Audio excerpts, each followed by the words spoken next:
আপনি যদি একজন ইউটিউবার হয়ে থাকেন, তাহলে ভাই আমি রিকোয়েস্ট করব আজকের এই ভিডিওটা ১ম থেকে শেষ পর্যন্ত কন্টিনিউ করবেন হাতে ১০ টা মিনিট সময় নিয়ে। কারণ আপনি যদি একজন ইউটিউবার হয়ে থাকেন, তাহলে এই ভিডিওটা মাস্ট বি আপনার জন্য অনেক প্রয়োজনীয় ভিডিও। কেন আমি বলছি ভিডিওটা দেখতে থাকেন অবশ্যই বুঝতে পারবেন। ইউটিউব চ্যানেলের মধ্যে কোন বিষয়ে ভিডিও আপলোড করা যাবে না, ইউটিউব নিষেধ করে দিয়েছে যদি আমরা ভিডিও আপলোড করি এই সকল বিষয়ে, তাহলে কিন্তু আমাদের এই চ্যানেলগুলো স্ট্রাইক চলে আসবে কোনো প্রকার ওয়ার্নিং ছাড়া। তাহলে বুঝতেই পারলেন কতটা একটা মারাত্মক ভিডিও হতে যাচ্ছে আজকের ভিডিও। তো অবশ্যই আজকের এই ভিডিওটা ধৈর্য সহকারে হাতে সময় নিয়ে প্রথম থেকে শেষ পর্যন্ত কন্টিনিউ করবেন। যারা ভাবছেন যে এটা ফালতু ভিডিও, তারা এখনই ভিডিও থেকে স্কিপ করে যেতে পারেন, কোনো সমস্যা নেই।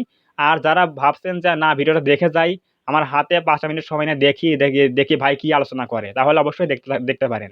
আমি শিওর দিয়ে বলতে পারি আপনারা এখান থেকে অনেক কিছু শিখতে পারবেন। আপনার যদি একটা চ্যানেল থাকে এবং সেখানে আপনি ভিডিও আপলোড করেন, তাহলে আমি বলবো আপনার এই ভিডিওটা, আজকের এই ভিডিওটা খুবই গুরুত্বপূর্ণ। একটা ইউটিউব চ্যানেলের মধ্যে কোন বিষয়ে ভিডিও ছাড়লে চ্যানেলের মধ্যে স্ট্রাইক আসতে পারে, আজকে এগুলো নিয়ে আলোচনা করব। সো অবশ্যই ভিডিওটা মনোযোগ সহকারে দেখুন। সো আমরা এখন যাচ্ছি মূল আলোচনায়। নাম্বার 1 এ যে টপিকটা রয়েছে, যদি আমরা এই বিষয়ে ভিডিও আপলোড করি, তাহলে কিন্তু আমাদের ভিডিওতে কোনো প্রকার ওয়ার্নিং ছাড়াই কিন্তু স্ট্রাইক আসতে পারে। সেটা হচ্ছে অন্যের ভিডিও হুবহু আপলোড করা। নাম্বার 1, অন্যের ভিডিও কীরকম? অন্য কোনো ইউটিউবারের ভিডিও আমি যদি ডাউনলোড করে কোনো প্রকার কিছু আ এডিট না করে, ভয়েস ব্যবহার না করে, ফেস ব্যবহার না করে জাস্ট অন্যের ভিডিও ডাউনলোড করলাম এবং আমার চ্যানেলের মধ্যে আপলোড করলাম, তাহলে কিন্তু কোনো প্রকার ওয়ার্নিং ছাড়াই কিন্তু চ্যানেলের মধ্যে স্ট্রাইক আসতে পারে। এটা হচ্ছে নাম্বার 1 পয়েন্ট। হ্যাঁ, এরকম ভিডিও আছে যেগুলো কপিরাইট ফ্রি, সেই ভিডিওগুলো, ভিডিও ক্লিপসগুলো কিন্তু আপনি ইউজ করতে পারেন। পাশাপাশি আপনি ভয়েস দিবেন, তাহলে কোনো সমস্যা হতে পারে না, সমস্যা হবে না। কিন্তু যদি আপনার অন্যান্য ক্রিয়েটরের ভিডিও যদি আপনি ব্যবহার করেন কোনো প্রকার নিয়ম ছাড়া, ইউটিউব ফেয়ার ইউজ পলিসি ছাড়া, তাহলে কিন্তু আপনার ভিডিওতে কিন্তু স্ট্রাইক আসতে পারে, চ্যানেলেও কিন্তু স্ট্রাইক আসতে পারে। সো অবশ্যই সাবধান থাকবেন, এগুলো অন্যের ভিডিও কখনো ইউজ করবেন না। নাম্বার 2 হচ্ছে হ্যাকিং রিলেটেড ভিডিও। হ্যাকিং বলতে আমরা যারা দেখাই যে কীভাবে হ্যাক করতে হয়, কীভাবে একটা চ্যানেলের মধ্যে হ্যাক করতে হয়, কীভাবে জিমেইল হ্যাক করতে হয়, কীভাবে একটা ওয়েবসাইট হ্যাক করতে হয়। এই হ্যাকিং রিলেটেড ভিডিও যেগুলো আপনারা আপলোড করেন, এই সকল ভিডিওতে কিন্তু ইউটিউব নিষেধ করে দিয়েছে। যদি আপনি এই সকল বিষয়ে কাজ করেন বা ভিডিও বানান, আপলোড করেন, তাহলে কিন্তু কোনো প্রকার ওয়ার্নিং ছাড়াই কিন্তু ইউটিউব কিন্তু কমিউনিটি গাইডলাইন স্ট্রাইক কিন্তু দিয়ে দেবে চ্যানেলের মধ্যে। এবং ফটাফট কিন্তু ২ থেকে ৩ টা স্ট্রাইক চলে আসে, কিন্তু চ্যানেলটাকে সাসপেন্ড হয়ে যাবে। এটা হচ্ছে নাম্বার 2 পয়েন্ট, যে কখনোই হ্যাকিং বা ক্র্যাক ভিডিও কখনো আপলোড করা যাবে না। নাম্বার 3 হচ্ছে বেটিং সাইটের ভিডিও। Betting video.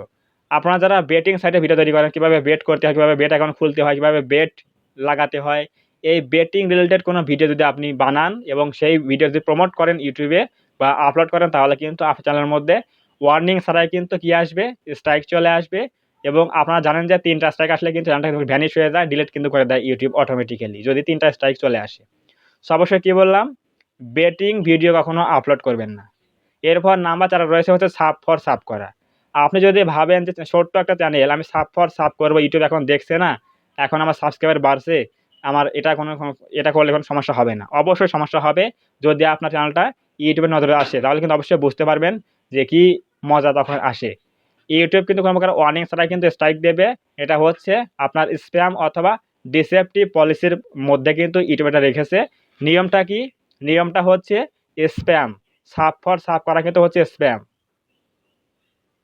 আপনি যদি এই সাব ফর সাব করেন, এটা হচ্ছে স্প্যাম করা। তো অবশ্যই এই ৩ নাম্বারটা কি বললাম? ৩ নাম্বারটা হচ্ছে কখনো সাব ফর সাব করবেন না এবং অন্যকে কখনো সাব ফর সাব করতে উৎসাহ করবেন না। এটা হচ্ছে ইউটিউবের ভাষায় কি বলা হয়? এটা বলা হয় হচ্ছে স্প্যাম অথবা ডিসেপটিভ পলিসি। তো এই পলিসির আন্ডারে কিন্তু ইউটিউব নিষেধ করে দিয়েছে যে এটা কিন্তু ইলিগ্যাল। এতে করে কিন্তু চ্যানেলের মধ্যে স্ট্রাইক কিন্তু আসতে পারে। এরপর নাম্বার ৪ এ রয়েছে হচ্ছে আপনার কোনো প্রকার কিছু ডাউনলোড করা বা কোনো মুড এপিকে ডাউনলোড করা, এগুলো দেখানো। যদি আপনি এই সকল বিষয়ে কাজ করেন, যে আপনি কোনো একটা সফটওয়্যার বা অ্যাপস কীভাবে ডাউনলোড করতে হয়, প্রিমিয়ামটা কীভাবে হ্যাক করতে হয়, কীভাবে একটা অ্যাপস প্রিমিয়ামটা ডাউনলোড করতে হয়, এই সকল মুড এপিক নিয়ে কাজ করেন বা এই মুড এপিকগুলো ডাউনলোড করা দেখান, তাহলে কিন্তু এই ভিডিও কিন্তু ইউটিউবে কিন্তু ইলিগ্যাল বা ইউটিউব কিন্তু নিষেধ করে দিয়েছে। এই সকল ভিডিও যদি আপনি আপলোড করেন, তাহলে কিন্তু চ্যানেলের মধ্যে স্ট্রাইক আসতে পারে। তাহলে এ এ স্ট্রাইক আসতে পারে এবং চ্যানেলটা কিন্তু সাসপেন্ড হতে পারে। এরপর লাস্ট ওয়ান নাম্বার 5 এ রয়েছে হচ্ছে গুরুত্বপূর্ণ বিষয়, সেটা হচ্ছে অকথ্য ভাষায় আলোচনা করা। যদি আপনি ইউটিউবে ভিডিও তৈরি করে থাকেন বা ইউটিউবে ভিডিও বানান, তাহলে আপনাকে এখানে কিন্তু অবশ্যই শুদ্ধ ভাষায় কথা বলতে হবে। শুদ্ধ ভাষা বলতে আমি বলছি ভদ্র ভাষায় কথা বলতে হবে। যদি আপনি অন্য কোনো ব্যক্তিকে নিয়ে অকথ্য ভাষায় কথা বলেন, কোনো গালিগালাজ করেন, কোনো মানে মুখ খারাপ করে কথা বলেন, তাহলে কিন্তু ইউটিউব যদি আপনার এই ভিডিও দেখে নজরে আসে, তাহলে কিন্তু এই ভিডিওর উপরে কিন্তু কি আসবে, কপিরাইট স্ট্রাইক আসবে, অথবা ইউটিউব কমিউনিটি গাইডলাইন স্ট্রাইক কিন্তু দিতে পারে।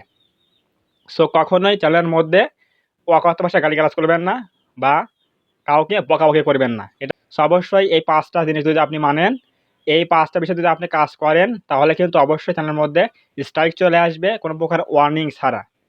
সো যারা আমরা এখানে লং টাইম স্টে করতে চাই ইউটিউবে, তাহলে কিন্তু অবশ্যই এই 5টা বিষয় থেকে আমাদের বিরত থাকতে হবে। তাহলে আমাদের চ্যানেলের মধ্যে কিন্তু লং টাইম থাকতে চায় তারা কিন্তু এই 5টা বিষয় কিন্তু অবশ্যই মানতে হবে। তাহলে আমাদের চ্যানেলটা কিন্তু সিকিউর থাকবে এবং কোনো প্রকার সমস্যা হবে না। তো যদি আজকের এই ভিডিও থেকে কিছু শিখতে পারেন এবং কিছু বুঝতে পারেন যে আমি কি আলোচনা করতে চেয়েছি এবং কোন কোন বিষয় খুবই হার্মফুল বিষয়, অবশ্যই বুঝে গেলেন। তো যদি আজকের এই ভিডিও থেকে কিছু শিখতে পারেন, জানতে পারেন, অবশ্যই ভিডিওতে লাইক করে দেবেন, কমেন্টে বলবেন আজকে ভিডিও কেমন হয়েছে। এবং আপনি যদি আমাদের এই চ্যানেলের মধ্যে প্রথমবার এসে থাকেন, তাহলে অবশ্যই এই চ্যানেলটা সাবস্ক্রাইব করবেন এবং পাশে আসা বেল আইকনটি অল প্রেস করে দিয়ে আমাদের এই ছোট্ট পরিবারের সদস্য হয়ে যাবেন, যাতে করে আমরা ভিডিও আপলোড করলে আপনারা সহজেই পেতে পারেন। তো ধন্যবাদ সবাইকে, দেখা হবে আগামীকাল কোনো নতুন হেল্পফুল এবং ইনফরমেটিভ ভিডিওতে।